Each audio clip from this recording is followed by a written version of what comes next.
Bismillahirrahmanirrahim. Assalamualaikum warahmatullahi wabarakatuh. Di sini saya akan presentasi terkait pembelajaran di bulan Januari atau Februari mungkin, yaitu di bulan Februari, di bulan Februari tentang skill set berjudul Carousel Post with Figma. Figma ini merupakan salah satu uh, aplikasi desain gratis yang bisa di-download dan digunakan oleh siapapun. Pada umumnya Figma ini biasanya digunakan oleh UI UX, desain, interface dan juga experience, dan biasanya suka ada developer juga. Mereka bisa bekerja sama untuk supaya memudahkan, tidak perlu pindah tempat atau misal ekspor file. Nah, biasanya saya menggunakan Figma ini untuk membuat postingan Instagram karena berbasis online dan itu tidak memakan RAM. Selain itu, ini bisa diakses di manapun asal kita cuman ingat akunnya aja gitu. Jadi kalau misal kita ingat akunnya, kita bisa mengakses dimanapun, mau itu di handphone, tab, komputer, PC, atau komputer orang lain. Nah, balik lagi, saya menggunakan Figma ini untuk postingan di Instagram, baik itu promo, postingan harian, atau terkadang saya membuat banner juga. Atau misal requestan dari yang departemen lain, kayak misalnya Belinda dari CS, dia memerlukan postingan untuk story, saya biasanya menggunakannya di Figma. Sebenarnya Figma ini lumayan powerful untuk orang-orang yang mengerti bagaimana menggunakannya. Di sini saya hanya akan menjelaskan empat eh, empat tahapan yang biasa saya gunakan untuk membuat carousel atau membuat postingan di sosial media di Figma. Yang pertama, untuk persiapan kampasnya.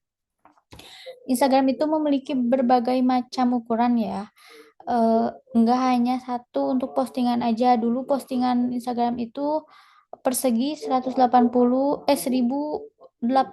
kali 1080, tapi sekarang sudah menjadi 9 kali berbanding 6 gitu ya. Caranya mudah banget. Yang pertama, kalau teman-teman punya Figma itu ada shortcut F, hanya tekan F aja itu untuk frame.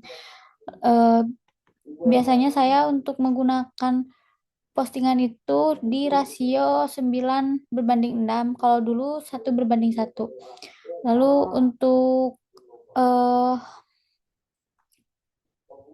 story Instagram atau reel, saya menggunakan rasio 4:5 atau 9:16. Nah, begitu.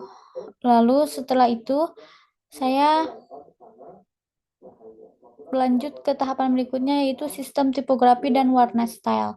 Agar terlihat lebih rapi dan estetik, saya biasanya nggak mengasal menggunakan warna yang sesuai mood saya gitu. Jadi saya selalu menggunakan warna turunan dari logo Amor, seperti coklat, krem, kuning, atau apapun itu. Saya pasti menggunakan itu di setiap desain saya, baik itu desain banner, desain postingan, atau desain bakery.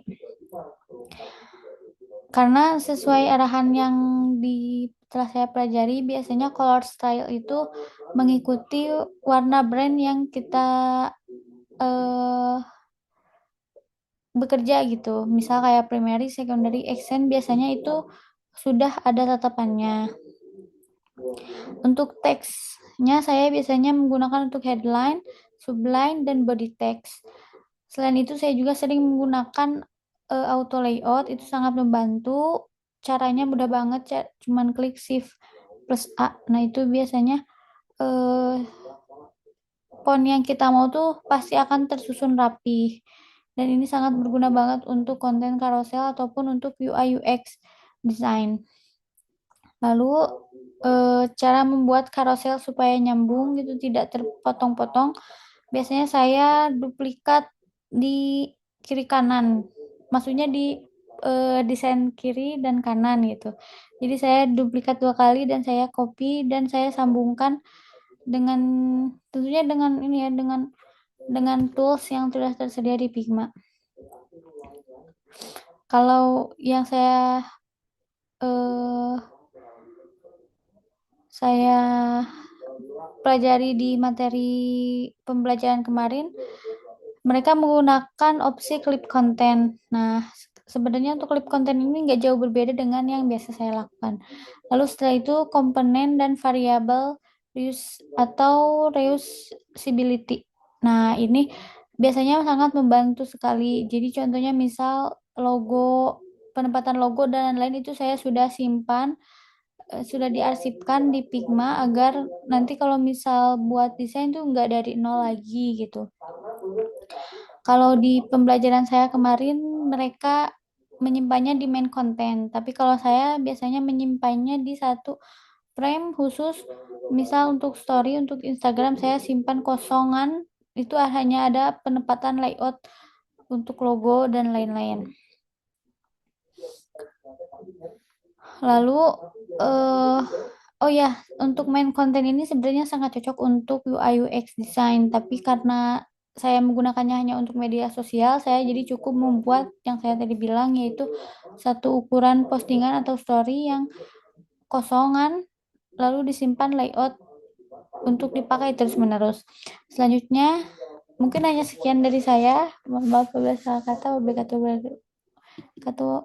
Wabillahi taufiq wal hidayah. Wassalamualaikum warahmatullahi wabarakatuh.